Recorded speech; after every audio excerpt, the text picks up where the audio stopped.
Welcome back, everybody. It's Cape Rugby TV. We're talking club rugby, as you know, and of course, as you know, we have, of course, in the last, at least starting last week, we started catching up with our coaches and captains from the SCORE Western Province Club Rugby Sevens.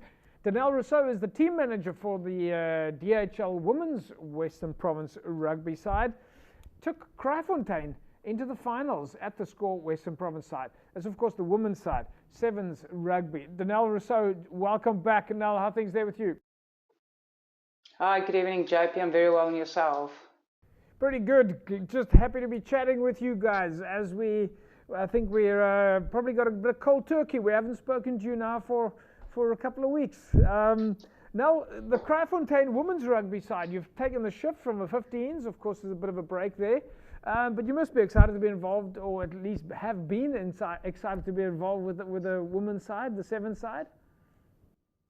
Yeah, absolutely. As you know, the season for the 15s ended, and this opportunity for the SCORE Sevens tournament came around, and I was offered the opportunity as head coach for the Kraaifontein region, and it was truly an amazing venture. Putting that cap on again, being a head coach. It's a bit different than being manager, but it was an absolute blast being with the girls. So now there's a slight difference, obviously. I mean, in coaching a team versus coaching a region. Obviously, there were players from different clubs making up your team. How much of a challenge was that? It was very challenging because it was a very short frame of time that was there, to get the girls together. And get them at one venue. But the management team of the region was absolutely amazing. I mean, Coach Vicky was assistant coach and Brian was manager, and they all just made it so much easier. Brian, you're obviously talking there about Brian Willemse. Yes. How much training did you manage to get in?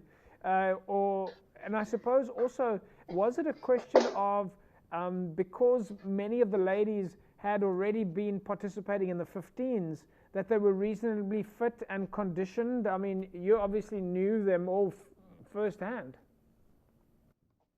Yeah, it was basically a 50-50 situation. About 50% of the team was existing senior 15s players, and the other half of the team was club players that have either played junior Western Province or have Province yet, but they are involved with local clubs. Yeah. So yeah, it was a bit of a mix and a match, and it was challenging. I mean, getting all the girls at one venue at a time, it was challenging, but with the assistance, like I said, of management, it was possible. And there were a couple of really good outfits in the at the Sevens. I mean, I know it was a debut, of course, for women's rugby. 7 sides at the SCORE Sevens. We've now into the 5th year, and this is the first time that the ladies will be able to play in the SCORE Sevens. But a couple of good teams on the park there. Yes, definitely. All the teams that was involved had amazing players, and being involved. I mean, you can't help being involved with Sevens, still having a bit of a 15s perspective, and the talent that's coming through, the youngsters that was involved. There's so many teams that merged with different clubs or girls that's just started rugby. So I think a lot of young talent was identified, and it excites me for the future, to see on a 7s level what will happen next year, and also on a 15s level. I think, opportunities like this is really amazing because it gives players the opportunity to put up their hand and say, hi, this is me, and it will create a good headache for any head coach. Now, one of the big games was Kraaifontein up against Busy Bees. Let's take a look at some of the highlights.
So, Kraaifontein and Busy Bees, a few people have said, well, of course, that this match was a little bit like watching Western Province play against Western Province.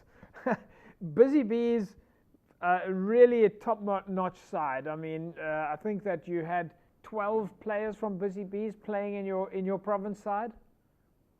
Yes. Yes, no, it's definitely, it is. I'm sitting here, I get goosebumps when we talk about all of these things because it's just so amazing, you know, the quality of players that's involved with Busy Bee and with the Kraaifontein region. And it was really a great game. They kept us on our toes. And it just showed, you know, the intensity that the girls plays at. I mean, coming from a 15 side into a 7 side, I mean, you have to do basically more than double the work. You know, and stay in the game. Although it's just 7 minutes, it feels like a lifetime, I'm sure, for them. And on the day it was hot, the weather conditions was challenging, but it was amazing. I really truly enjoyed it, and I'm super proud of every single player that was involved in this tournament. So now, of course, a lot of the players that you worked with, they had an opportunity to play, have played at Newlands before. Did you have some players in your squad that had never played at Newlands before? Yes, as I said, there's about 50% of the girls, you know, they played under 16 maybe, or they've played some club rugby, but there was some of the players that have never experienced it. It was a historical moment, you know, because I don't think there's going to be a lot of people, especially sevens, that's going to get the opportunity to play a game on Newlands. So granting that opportunity or making that dream come true for some youngsters was truly amazing. Now, what's next on the cards for you now? Well, there's a few exciting things happening. We're starting a new ladies' side team at Brackenfell Rugby Club. I will be the head coach there next year. And then the numbers is really looking good. We had an information session just last week.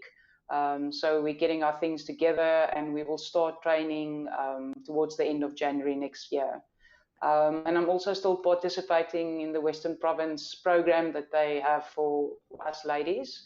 To grow as coaches, and a few of us participated in the level 2 IRB Rugby World coaching level 2 this past weekend at Newlands. Yeah, and of course we're gonna see quite a lot of women's rugby coaches coming through the ranks there, and all being positioned at various clubs, participating in the 10s, participating in the 7s.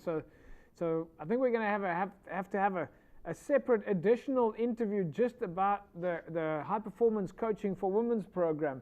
But now we're going to leave it at that. Fantastic chatting with you again. Great to hear about the Brackenfell venture. That's going to be super exciting, and I'm sure that they're in good hands.